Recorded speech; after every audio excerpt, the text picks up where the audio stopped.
This is Gotham TV Podcast, episode 125, about Gotham, A Dark Knight, which is season 4, episode 20, That Old Corpse.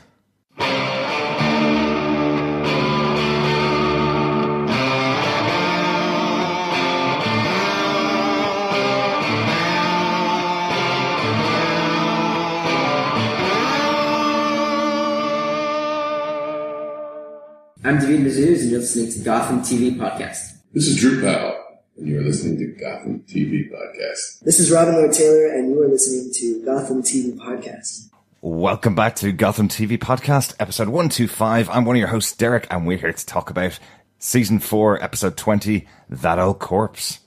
Hello there, fellow Gothamites, fellow detectives. This is one of your other hosts, John. Yes, that old corpse. We have a stiff in the episode, indeed. And that stiff is Jerome. Yes. Yes, he is.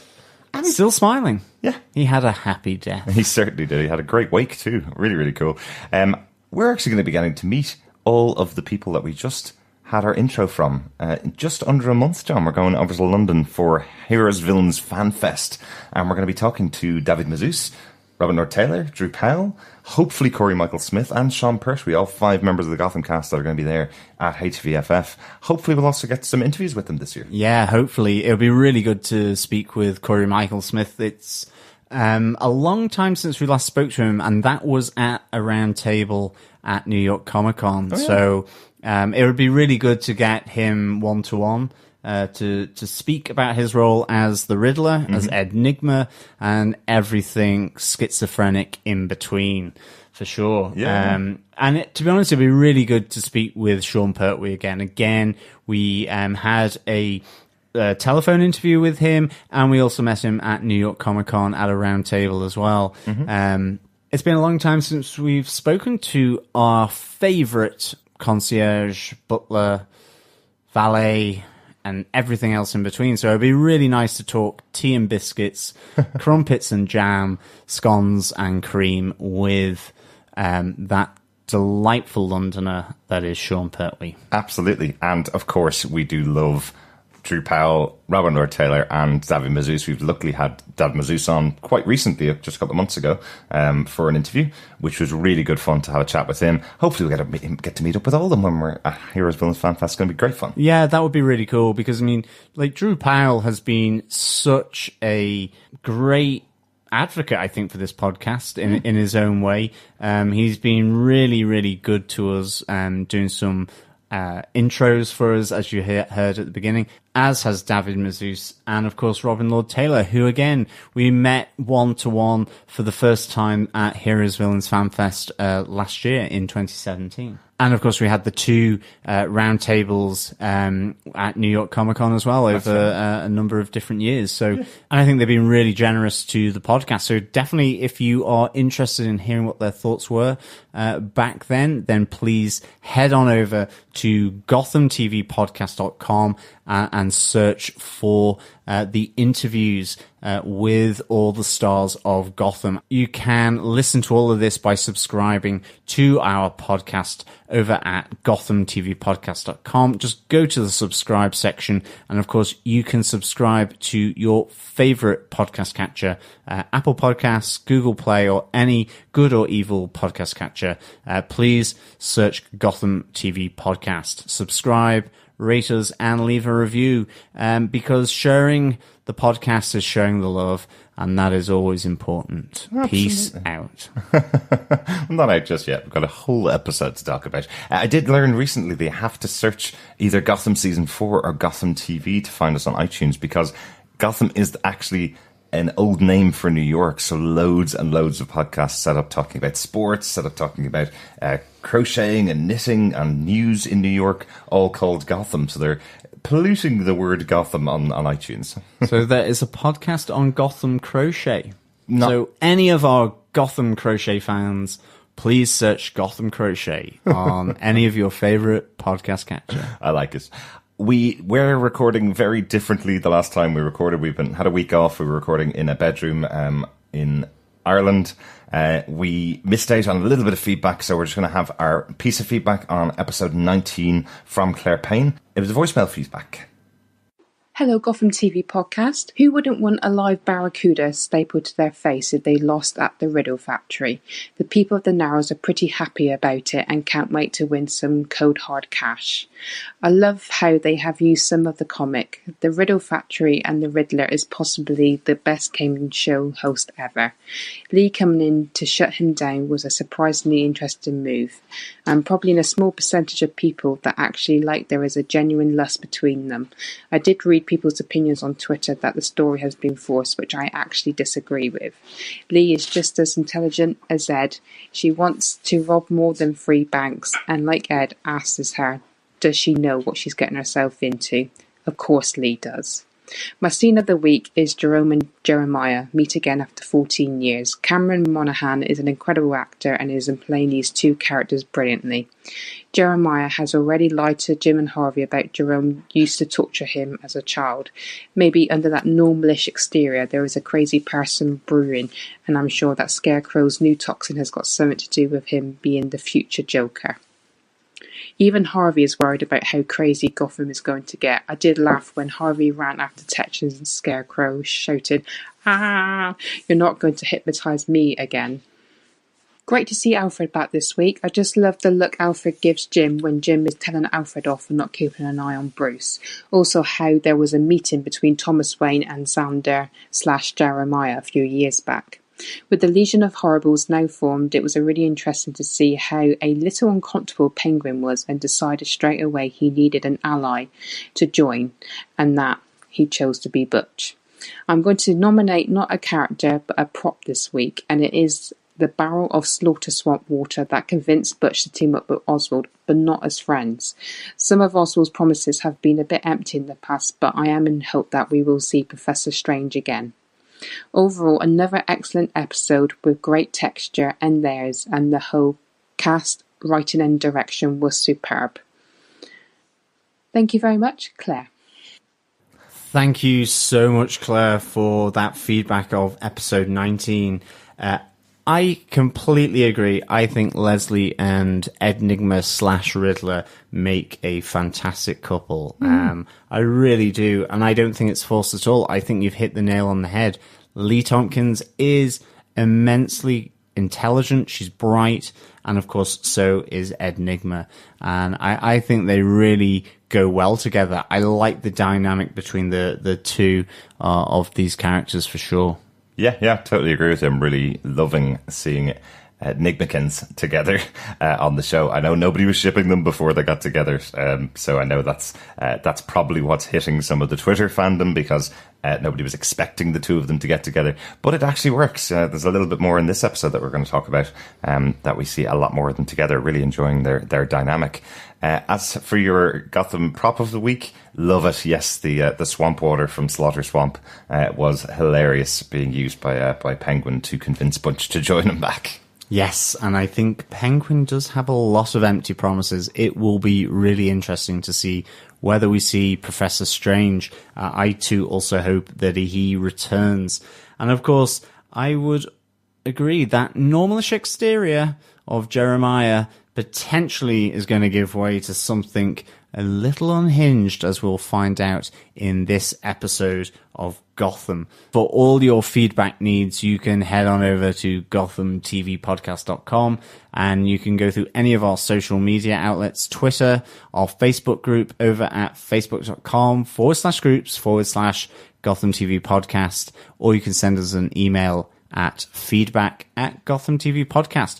We love to hear your thoughts here on Gotham TV Podcast, so please send them on about all things to do with Gotham Season 4. Only 2 episodes left after this one. I know. So not that long left in this season of Gotham. But I think we should get into the details for this episode. Exactly. So, Derek, what are some of the episode details? This episode is directed by Louis Shaw Milito, who's done 5 episodes of Gotham now. Wow. Yeah, that's a lot of episodes. Absolutely. He started out in season 2 with episode 9, A Bitter Pill to Swallow, and then went on to season 3 with episode 14, The Gentle Art of Making Enemies, a great episode, and then has done 2 other episodes this season. Did episode 2 of season 4, which was The Fear Reaper, and episode 10 of this season, Things That Go Boom. Yes, and a lot of things go boom in this episode. So this is right up Louis Shaw Milito's alley. It is, isn't it? So to speak. Yeah. Definitely. So who wrote this episode? The episode was written by Charlie Huston, who joined the series in season 4. He's done episode 8, which was Stop Hitting Yourself. Stop Hitting Yourself. And episode 16, One of My Three Soups, which is another great Jerome episode. Stop Hitting Yourself. You just can't. It's so well written, you just can't not repeat it, can you? Stop Hitting Yourself. No, absolutely. I'm going to have that in my mind now. Stop Hitting Yourself. Forever, I think. And ever. Exactly. John, do you want to tell us what they gave us with your synopsis for the episode? Sure. Chaos erupts at the G.C.P.D, sending Jim Gordon on a wild goose chase for the culprit behind the mass takeover of the G.C.P.D precinct by the acolytes of Jerome. As the precinct is under party attack, Riddler plans to break Leslie Thompkins out of her cell following her arrest for the bank robbery, and Penguin and Butch take advantage of this situation and begin to set their sights on reclaiming Gotham. Meanwhile, a friend of Bruce becomes paranoid, resulting in very, very, very destructive behaviour. This could be the most destructive behaviour ever seen in Gotham. It looked like a mushroom cloud. This was practically nuclear that went on over Gotham. If Jim has gotten out of that with his hair still intact, I will be shocked, quite frankly. And his toenails, and probably most of his skin. That looked proper mushroom cloud going on over Gotham, to be honest. So you think not only is Jim not going to have the mustache, he's not going to have any hair in his head either. Or eyes, or probably any feet, hands, and maybe even his dentures may have gotten dissolved in Possibly. that. Who knows? Jeremiah does warn him that he needs to be at least a mile away from the premises, Yes. and he's locked into the basement at the end of the episode. So And I don't think he had enough time after he escaped. But nonetheless, we'll see. I would say that Jeremiah bunker could be bomb-proof. Or maybe we got into a lead-lined fridge like Indiana Jones Maybe. and that awful fourth film that unfortunately they did. Was there a fourth film? Crystal Skull. Remember? No. I do try to blank it out sometimes. But certainly, I think Jim Gordon would have had to think MacGyverly fast on his feet to get out of that one. Well, Riddler was definitely channeling MacGyver in this episode as well. Yeah, with his little clown nose. Well, with his Honk honk. very strange I collection. know that's Penguin. Honk honk. It is, yeah. No, Riddler was channeling MacGyver with his very strange collection of stuff to break out Leslie Thompkins. Yeah, I'm not sure what he was actually trying to build there, because I don't think he used any of them in the end. Let's get into our top 5 case notes, though, John. Exactly. Or pickle jars, because I think Ed may have eaten all the pickles. Possibly. That's one of his items. One of his items, yes. Case note number 1, a message from beyond the grave from Jerome Valeska. Straight off the bat, I have to say, what a great headstone for Jerome. Second time's the charm. Exactly. Thank you, Jerome, for cheating death once before and coming back and being absolutely charming. You survived Galavan's attack on your own body, and yes, you charmed the absolute socks off Gotham, your acolytes, and the audience. Absolutely. Yeah. I don't know whether he cheated death, though. He was definitely killed the first time, so I do love this touch on the gravestone with second time's the charm. So second time, he has definitely died. So is that kind of a joke that he may actually come back again in the future?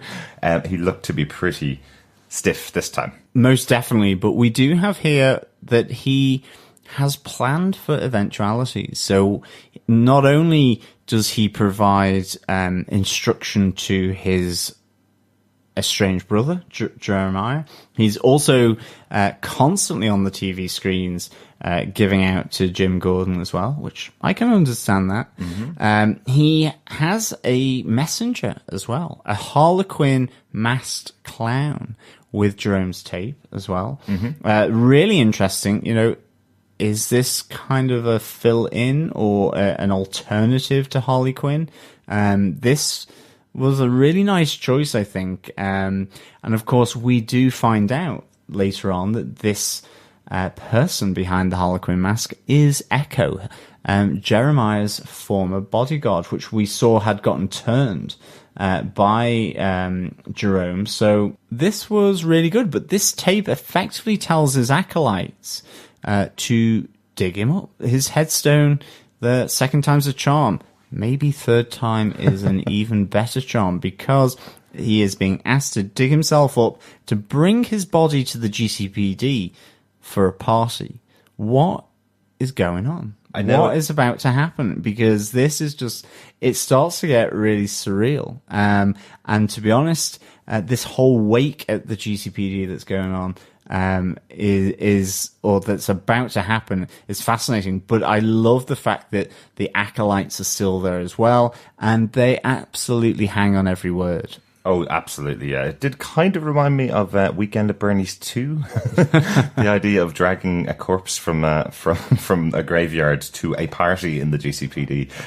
But much better, can I say, in a 1-hour TV show than Weekend at Bernie's 2 was in a 2-hour film. I don't think many other people have actually seen it, to be honest. Yeah, I know. I think I'm one of those. Good. Let's get on to case note number 2, the actual wake in the GCPD, because we get another tape from Jerome. And I know this is a weird way we're covering the actual episode. We're going to go through it in order because it's kind of reaction as to how we watched it. It's quite interesting. There's another tape from Jerome, a videotape from Jerome, something that he would absolutely do himself. We've seen him on VHS tapes all the way back to his attack on the GCPD in season 2, where he was videotaping what he was doing when he was killing the captain of the GCPD at the time, Sarah Essen. So quite interesting that this mechanism is used to reveal his plan to Jim Gordon as well. Absolutely. And I mean, I just love the way they do this with the grainy images. You know, it's all jumpy, and it really gives that idea of something being, you know, quite threatening, quite brutal. It is like a hostage takeover. Mm-hmm. It is done really, really well on the video. But it ultimately means that the circus arrives at the GCPD. I love the fact that, you know, they're using the coffin, which at the time I'm thinking, okay, that's got Jerome's body in it, to batter down, to ram the precinct's like door down. I did think it was slightly odd that the police department in Gotham uses medieval technology to lock the door, in that it was a piece of wood that they used a piece of wood to bar their entrance rather than deadlocks and bolts and so on. Well, Gotham is a show at a time, John. No, I know it is, but I mean, well, that's true. Yeah, we talk about the analog phones next to the mobile phone. Well, this is a nuclear bomb going off next to medieval door locking technology. I thought that was quite interesting, but ultimately they do break this down, and I love the fact that Jerome's body is not in the coffin. It is actually beers on ice. What a wake. I think, to be honest, if I'm to go out, I would like that to happen. I think that would be quite cool. Just bury me with a crate of beer just in case. Yes, how about that? Exactly. And indeed, I love the fact towards the end when the wake party has been sort of disbanded, that Harvey Bullock helps himself to a couple of ice cold beers from the coffin of Jerome. Good old Harv. Only Gotham could do that, but it just made sense. And only Harv as well. And only Harv. He would never turn down a free beer. And he hands it to one of his colleagues as well. Yeah. Of course. Yeah, he wants to make sure it's acceptable as well. But I do like Jim's plan, effectively, to bring all of the clowns, as they're calling themselves, into the GCPD, and then hit them with tear gas and get all of the GCPD cops outside to then flush them out afterwards. Quite a cool little plan. It was. Bring them in, escape out the back, and then surround the GCPD, and then lay siege to the GCPD, chuck in a bit of gas canisters to knock them out or whatever, tear gas, and then take them down. Boiling oil. Yeah. Boiling oil, other Roman implements of war as well could be fired at the GCPD. Yeah. GCPD go medieval. I love it. I love it. Let's get on to case note number 3, John. Bruce visiting Jerome's bunker.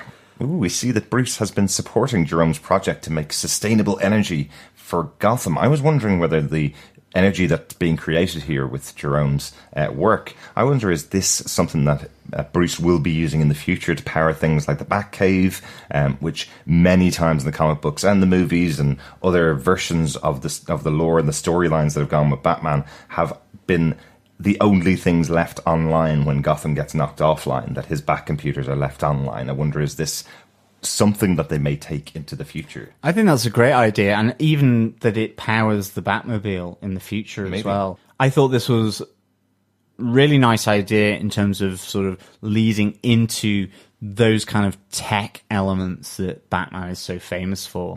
I also was really surprised here that he went back to Jeremiah. It's not that Bruce Wayne did that. I can totally get that.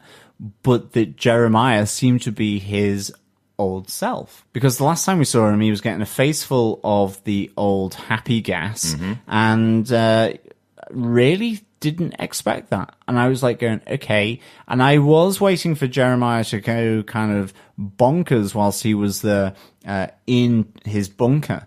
Bonkers in the bunker. I love it. Bonkers in the bunker, exactly. And in the end, he didn't. But I mean, obviously, we will get to it later on in our case notes. But I thought this was really threatening for Bruce visiting Jeremiah's bunker. I really did. And I thought it was a nice little sort of tee up for what follows. I thought it was really good. And as I say, the surprise for me was that Jeremiah seemed to be perfectly normal.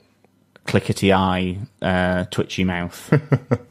Yes, he did seem pretty normal until, of course, Alfred tells Bruce about the acolytes that are going to the GCPD. And once Jeremiah finds out about that, he suddenly flips and starts to think that Jerome is back alive again. I think what we see here is a great moment where Cameron Monaghan is playing his character as if he's got kind of a PTSD type of situation going on, where he's been so absorbed by being in this bunker for 16 years without Jerome that he has developed this personality where he's completely freaked out by the idea that Jerome could still always come attack him. Remember, it is quite interesting that he stayed in that bunker for 16 years when Jerome actually was off the table and shown live on TV as being killed by Galavan 2 or 3 years before he came back into Gotham. So, or a year before he came back into Gotham.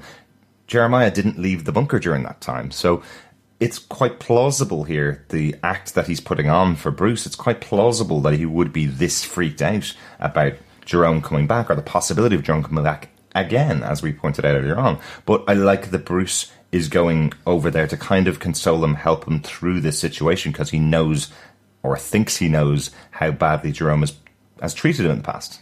Well, that's it, because talking of the surprise I had that Jeremiah seemed normal, then I thought that really kind of cemented that moment when he effectively told Bruce that he had been infected or had been exposed to that toxin. So I thought maybe he isn't going to go bonkers in the bunker after all. Of course, and he didn't. So I thought that was a nice little moment between these two characters, because you're there kind of, or I felt myself that I was rooting for Jeremiah, going, don't give in to this toxin, you know, that you're going to be the normal one of the Valeska brothers. Yeah. I really was hoping for that to some extent, even though I was also quite excited that he might just go and lose his noggin at the fact that he had been exposed to that gas. But it really kind of kept you on edge, I thought, and I really, really enjoyed that. And then, of course, we get Alfred phoning Bruce because he's being informed by Jim that the GCPD is under attack by the Joker clowns, and, of course, that they could be going for Jeremiah's bunker, and Bruce is there. Alfred's getting his gun ready, and then effectively stumbles into a fight in Wayne Manor. I loved how that was done, where he goes in through the door as the camera pans down the door and just see the feet scuffling as gunshots are being fired through the crack between the floor and the bottom of the door. Really, really enjoyed that. I thought that was really atmospheric. And certainly then when all you see is a trail of blood on the tiles of the kitchen floor or the conservatory floor, with that gun that we'd seen Alfred loading earlier to prep himself to head over to Jeremiah's bunker in order to keep Bruce safe from what he thinks is this sort of impending horde of crazy Jerome fans. It's kind of like an NSYNC concert in like the late 90s, just loads of fans going mental. So who could this be that's attacking Alfred? Do you think it's some more of Jeremiah's acolytes? Is this a secondary plan that he has for later on or towards the end of the season, that he's going to kidnap Alfred as well as some type of insurance against Bruce? Or could it be Tabs and Barbara coming into the house with the members of the League of Shadows, possibly? Or is it the other League of Shadows, Ra's al Ghul's League of Shadows, coming to take back Alfred because he's been brought back to life by Bruce? Absolutely. I definitely, in that moment, I assumed it was members of Jerome's sort of fan base going there, because as well, they have been given a set of instructions of what to do, and that is, take out the butler who will protect Bruce Wayne. Because as we see, this kind of obsession, this intensity between Jerome previously and Bruce Wayne, and then now obviously with Jeremiah, really is playing out, which is really, really cool, I think. And of course, anyone who would snap Bruce out of that or be the fly in the ointment, so to speak, would be Bruce. But I also agree, maybe it has nothing to do with that storyline, and it could be something to do with the League of Shadows. So I think we really have to see how that plays out.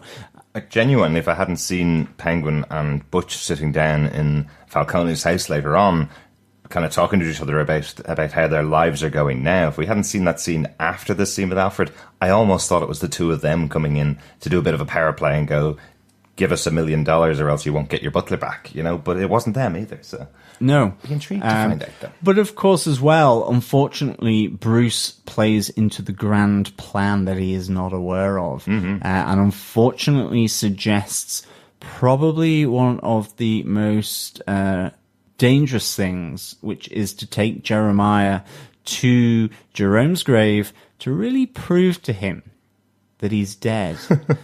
Just as we've seen right at the start, a Harlequin type figure has told the fans of Jerome to dig up Jerome's body. When I was watching this live and live tweeting it, I was just laughing at going, Bruce, that is the worst possible decision that you could make, even if this is a guy that's suffering from PTSD and you get there and the body's gone.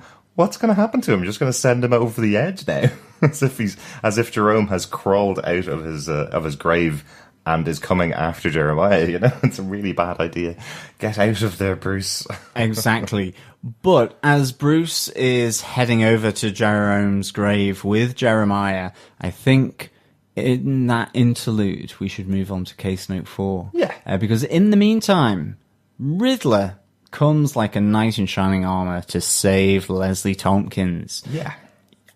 I think this is really interesting. I mean, Leslie Thompkins really brings the past back to haunt Jim Gordon. And of course, on top of that, so does Harvey Bullock as well.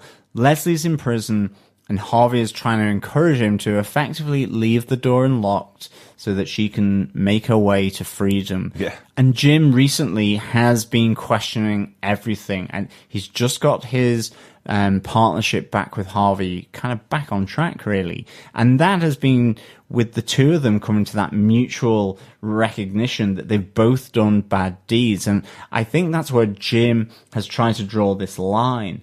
And all of a sudden, Harvey is asking him to do it again, and he's really having none of it. So unfortunately for Leslie, she's really finding herself in this moment of Jim's life where he wants to help her, absolutely, but it's not going to be the type of help where he just opens up the door and tells her to make a run for it. Exactly. It's not like he's working in Arkham anymore. Well, the revolving door prison of Gotham.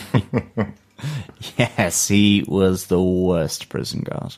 He wasn't a great prison guard, but really it's just Arkham as an institute seems to just turn people back out into the streets. How many villains do we still have out in the streets of Gotham at the moment that haven't been returned to Arkham since episode 16 or so? Yeah. Yeah. It's really interesting, though, as well, because, Jim goes in to interrogate Leslie literally before the crazy bunch turn up at the doors of the precinct. And, he's telling her to turn in Riddler and will ask for leniency against her. So he's really not giving her much room. But the really interesting conversation comes in. And it links back to kind of what Claire was saying, really. I think, that both Leslie and the Riddler, Enigma, make a really, really good couple. But there is in this moment where Lee is questioning whether there is any law in Gotham that makes any sense or does any good. Yeah. That Jim should come with her to the Narrows to make his own justice. She says, you can make your own rules. And I was just wondering, is there that spark there still between Leslie and Jim? Is she doing that because there is that spark, or is it because she is a very bright person who can and will manipulate herself because she has come to feel comfortable and at ease with her position in the Narrows, where I suppose, from an ordinary Gotham citizen or a rich Gotham citizen, they may think she is actually a criminal, but for her, she is. And Jim says this himself. You're doing this because you see it as helping people and protecting people. But this was a nice moment here because you kind of go, what is her rationale for saying that? Is it just to get out of the precinct, out of the cell? Or is it that there are still feelings? She certainly has feelings for Jim. Whether they run as deep as what is developing between her and Enigma is another question, I suppose, in that sense. But I did like that moment between Leslie Thompkins and Jim Harvey at the precinct. I thought it was really nice. And I think it builds on their relationship over the seasons of Gotham so far. Yeah, it very much felt like a kind of a I've seen the light, why can't you see it too, Jim kind of moment. It really felt like she was trying to convince him that her way is the right way, not just to get out of the precinct. It kind of felt like, and come with me, Jim, you've been wanting this your whole life. You've been wanting to have a way to help people without the binds that you find yourself against as a police officer. Come on, join me now. Get back into doing things to help people again. She really is convinced she's doing the right thing, despite the fact that she keeps knocking over banks every week, or 3 or 4 a day, in fact, I think, at some points. So quite interesting discussion between the two of them, but it does get interrupted, obviously, as the clowns and the circus comes to the G.C.P.D. But then we cut over to Riddler and the other residents of the Narrows, who are kind of pleading to have their queen brought back. And we have a fantastic Riddler line, really one of my favourites from the episode, where he tells the people of the Narrows, I'd rather debate with you teleology or deontology than not go and save Leslie. And all of them looking at each other going, do you what? Well, exactly. So we had to look up what teleology and deontology was. Of course. Of course. Gotham is an educational show as much as a comic-based show.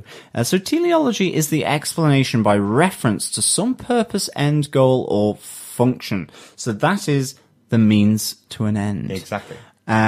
Deontology is the ethical position that judges the morality of an action that leads to an end based on rules. So that is the morality of that means to an end within a given set of rules. Or the Jim Gordon way, as you'd probably call it on Gotham, right? Exactly. So kind of interesting because ultimately Riddler does not trust those people in the Narrows other than his select bunch that he gathers together with a fairly long and potentially ridiculous list of items. I'd love to know what the pickles were for. I suspect it was a snack on the way to save Leslie Thompkins. Possibly. There is a tin opener. There is a roll of copper cord. and I think a few other things as well.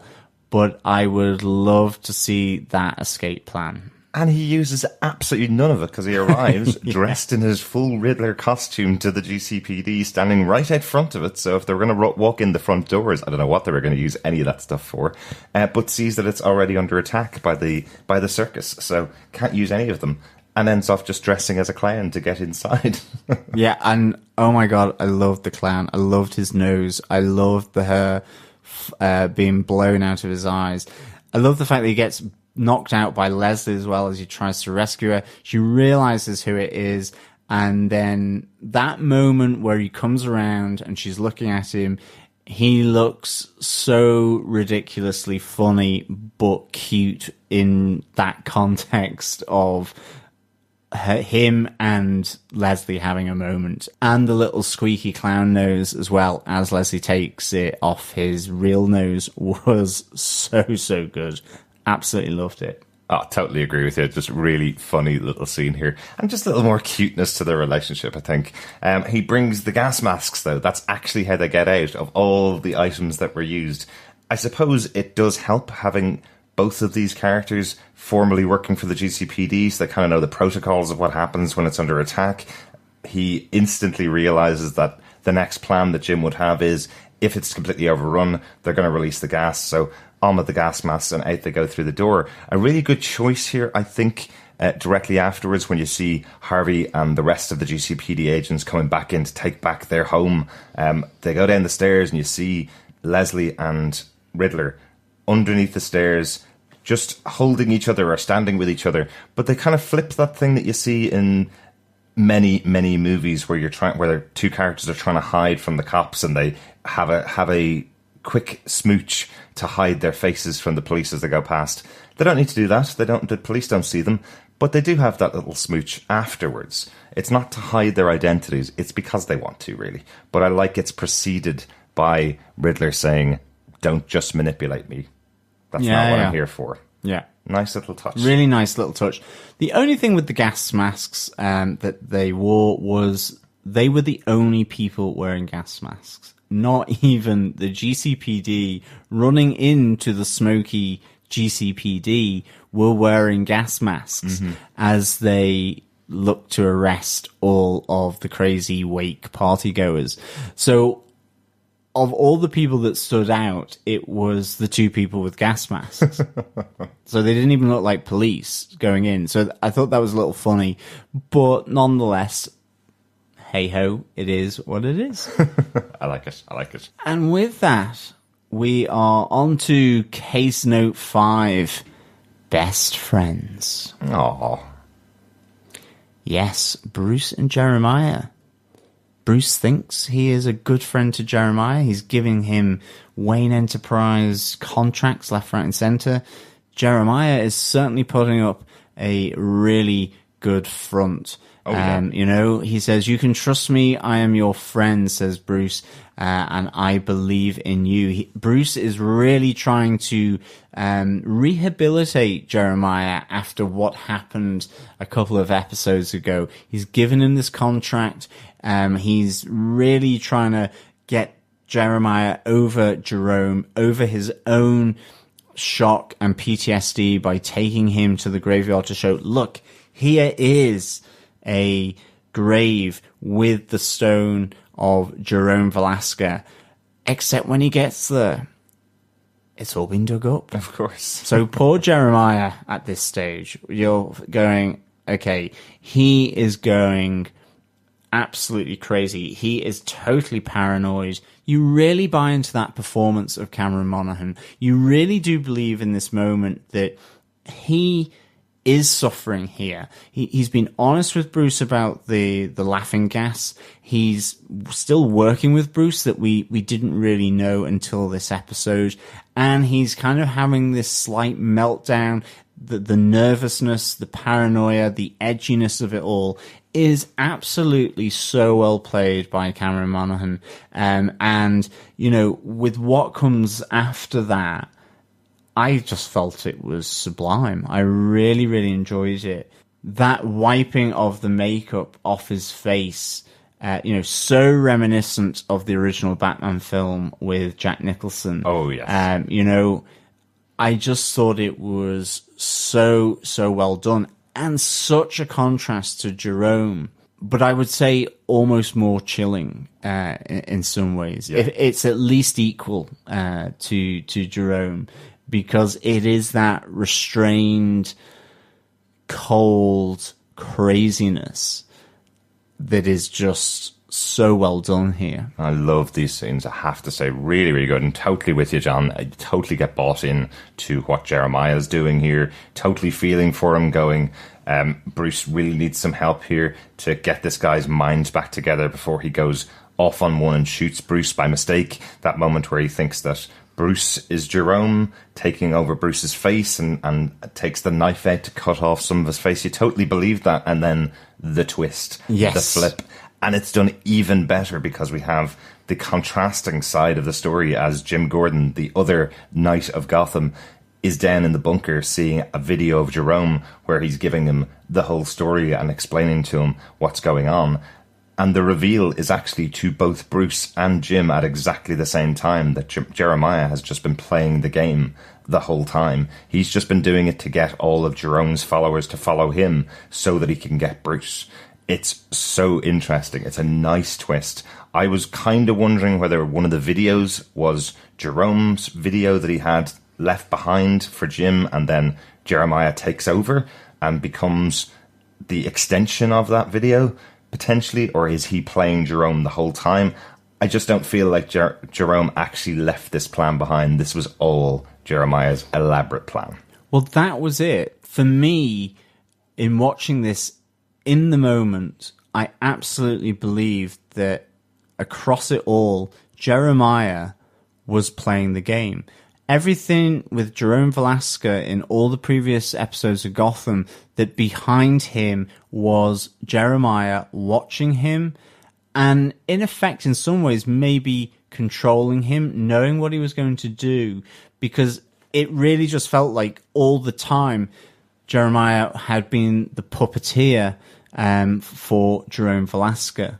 And that was his sleight of hand. Right. That was his big plan. That was his idea, that he needed someone else to rally the troops, but he was the master architect behind that, of which he is an architect. So, an engineer. I wonder, in that moment, I absolutely thought that behind all of Jerome's stuff was Jeremiah, ultimately. Interesting. That, as Claire said earlier on in the podcast, that we did get a sense that Jeremiah was lying about what Jerome had done to him, and that there was maybe not all of the truth here from Jeremiah. And maybe that was it. Maybe it was he was the brains behind everything. Interesting, because a lot of Jerome's ideas tended to just kind of come from his little noggin as a plan for destroying Gotham or making Gotham crazy. There's an interesting point here which really explains it all to me, which is where Bruce says, well, I know the gas worked now. I know that Jerome has actually had that gas work on you because you're just carrying out Jerome's plans sanely, which is the craziest thing I could possibly imagine. Love that moment. It does feel like Jerome is still there. I wonder, from your theory or your possibility, does that mean we could see a flashback to Jerome and Jeremiah together at some point during their time, that in that 16 years that they were supposed to be separated?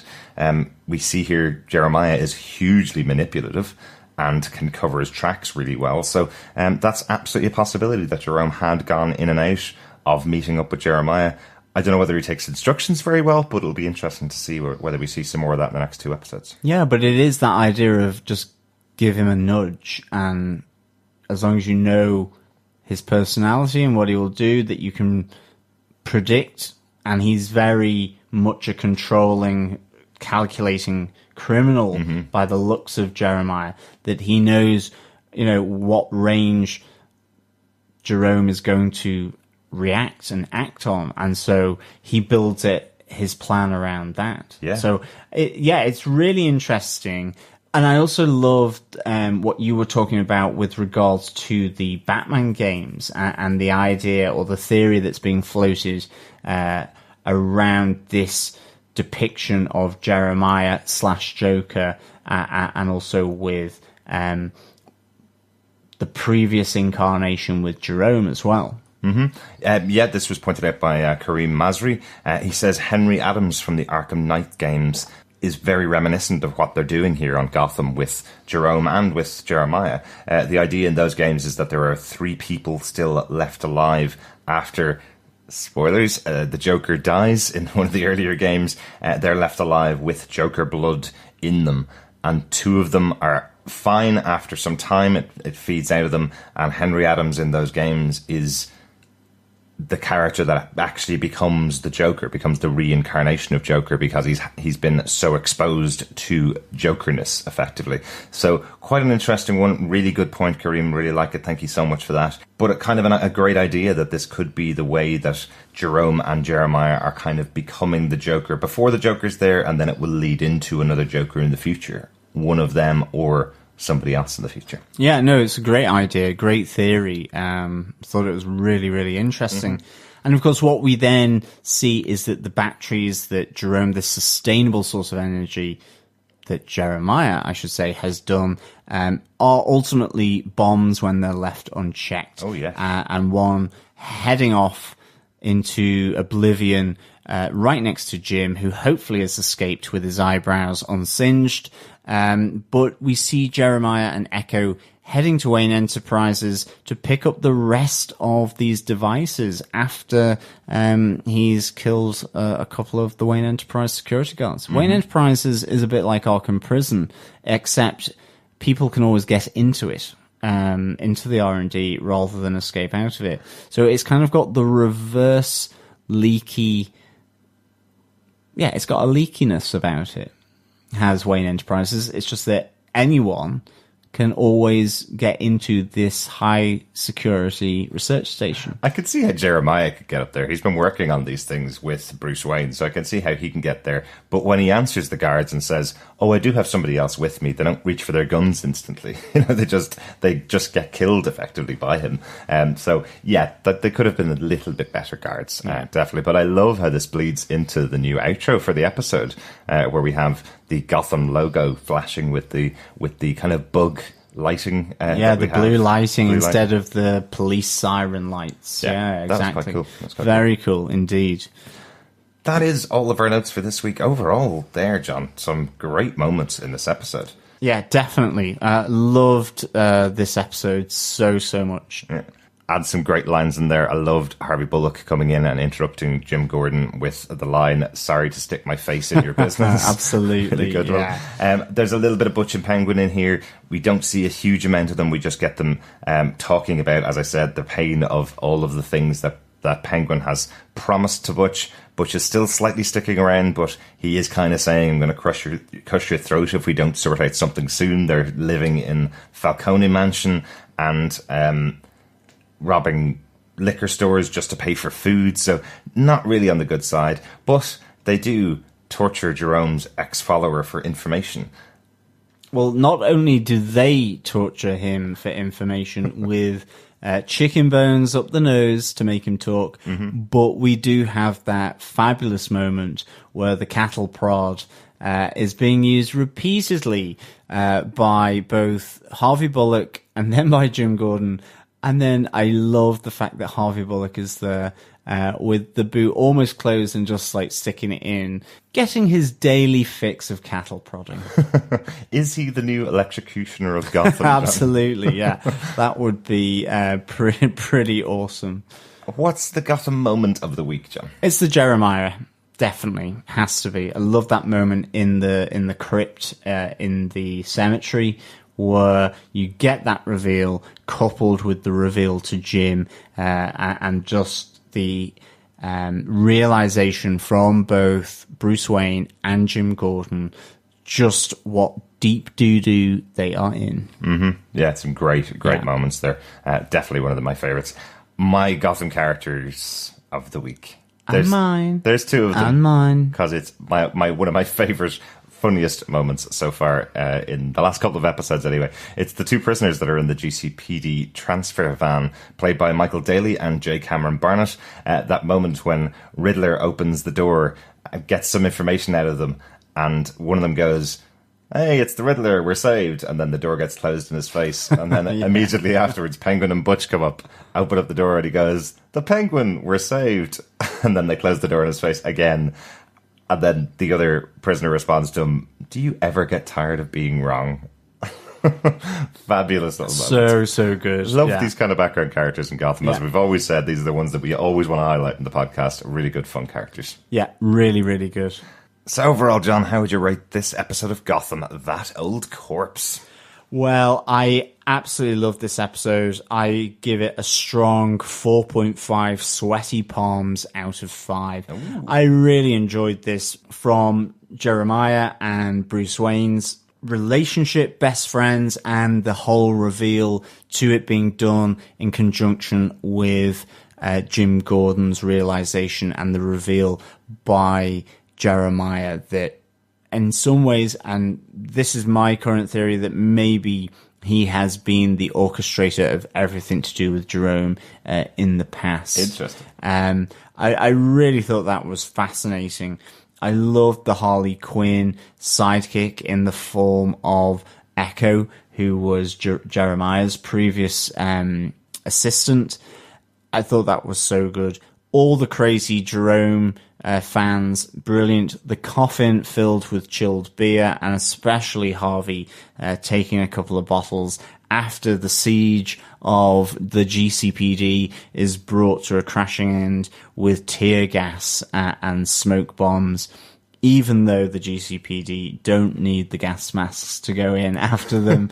I just love this moment. I really am intrigued to see what's happened to Alfred, and who has attacked him there. Is it the League of Shadows? Is it Jeremiah's appropriation of Jerome's followers, which he says they're pretty dumb, but they have their uses? You know, he really is just using them here. Bruce is knocked out into the grave, ultimately, in the end. When he wakes up, what's going to happen? Really interested to see that. And of course, you have really nice moments with Leslie Thompkins and her savior to keep the castle theme for GCPD. Enigma riding on horseback, so to speak, in his shiny knight's armor to rescue his damsel in distress. Nice. Even though ultimately Leslie is well able to look after herself, I think. Absolutely. Given that she knocks him out, thinking that he is one of the crazy wake partiers, to ultimately escape and go out. And I loved, the cattle prod scene. I loved the back of the GCPD van with the prisoners. And it was great to see Butch and Penguin again plotting their way back to the top. Mm-hmm. I really enjoyed the episode as well. Two things I didn't actually mention just now that you say it about Bruce and Jeremiah. That moment where he knocks him into the grave and says to him, "You truly are my best friend," as he does it. A lovely echo of the Joker and Batman's relationship right there, that they are best friends because they can never live without the other, kind of thing. Nice little touch there. Yeah, definitely. And one other reference to the Nolan movies, which you may know or you may not. Well known about Heath Ledger as an actor when he was getting prepared for his part as the Joker. He put together his own Joker diary, which was loads of things that inspired him to become the Joker and to create his version of the Joker in the Nolan universe. What we see in this episode is Jeremiah has Jerome's Joker diary, effectively a diary of things that inspire him to be as crazy as he is. So I think that's a nice little reference there. Really good catch, I think. Yeah, no, really cool. Definitely.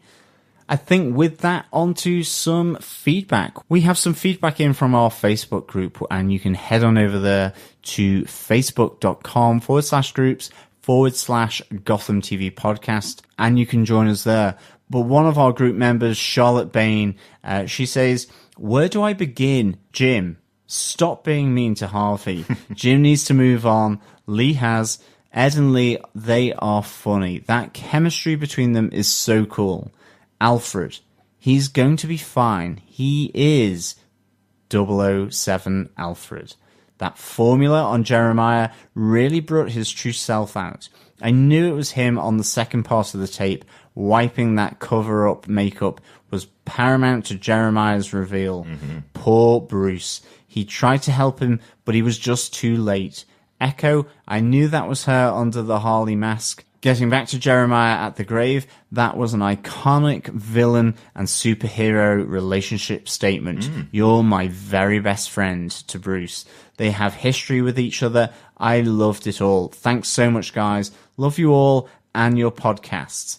Thank you so much, Charlotte. Yeah, such a great moment between Bruce and Jeremiah there. And I really do think it is going to have a tragic ending at some point in the future. Yeah, possibly. Between Batman and the Joker. Possibly. I do believe that this is the Joker, ultimately. Such a great moment between the two. Yeah, hopefully 007 Alfred is alive and kicking, and kicked ass in Wayne Manor, and that ultimately is not his blood, but someone else's. Possibly.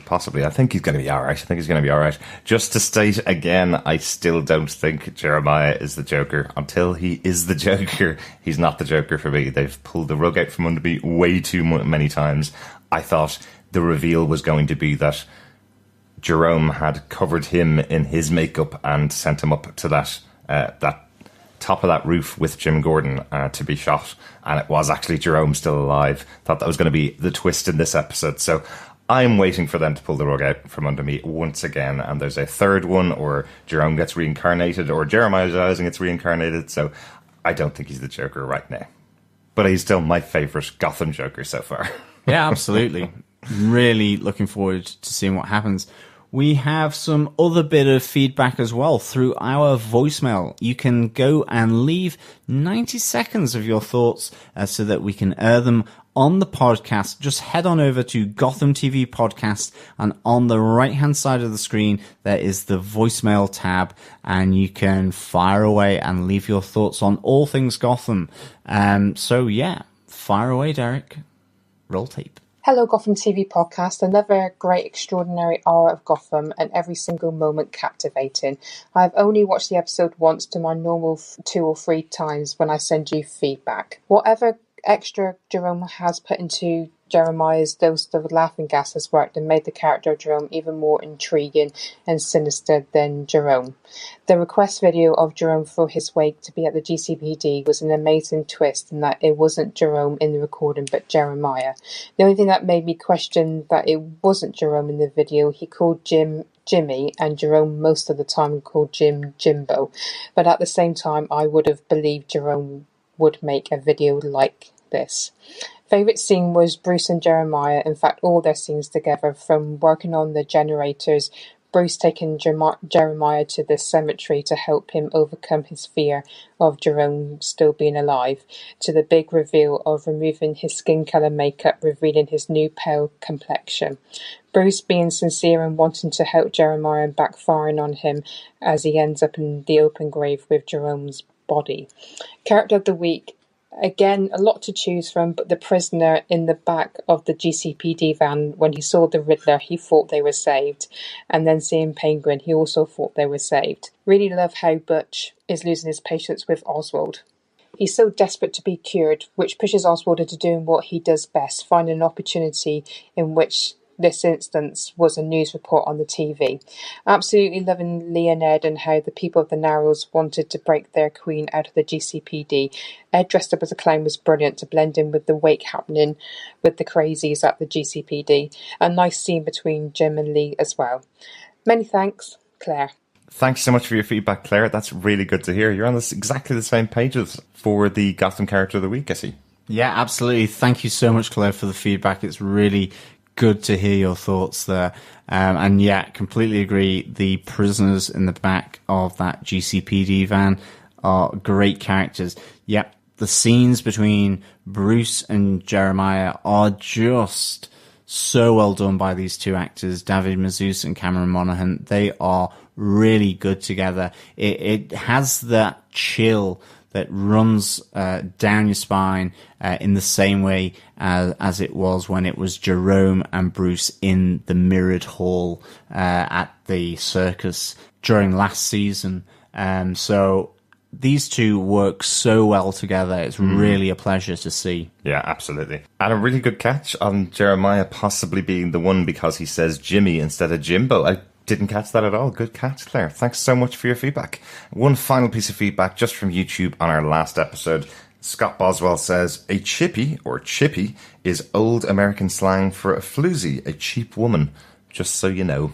Oh, that's really... Okay, so that's interesting. So it's kind of old slang term that the curator of the museum for antiquities in Namba Parbat says. Okay, interesting. Because, yeah, we were there kind of going, oh, that's a fish and chip shop, is it? Or something like that, or a chipper. And we were even wrong on that because a chippy in the UK is actually as a carpenter in the UK. It's a chipper we were thinking of, John. No, it's a chippy. Depends on whether you're north or south, I guess. Thanks so much for all of the feedback that we got in for this episode. We'll be back again next week with our penultimate episode of Gotham Season 4. Episode 21 called, interestingly, One Bad Day, which is all it takes to push you into being the Joker, John. Yes, it does. I am so looking forward to seeing that. And Gothamites, may you have all good days this week until that episode comes along. Absolutely. As always, thank you so much for listening. It has been a pleasure speaking with you. I'm off to do Gotham knitting, followed by Gotham crochet. And once I've got my pattern set, we will speak with you again next time. Bye. Bye.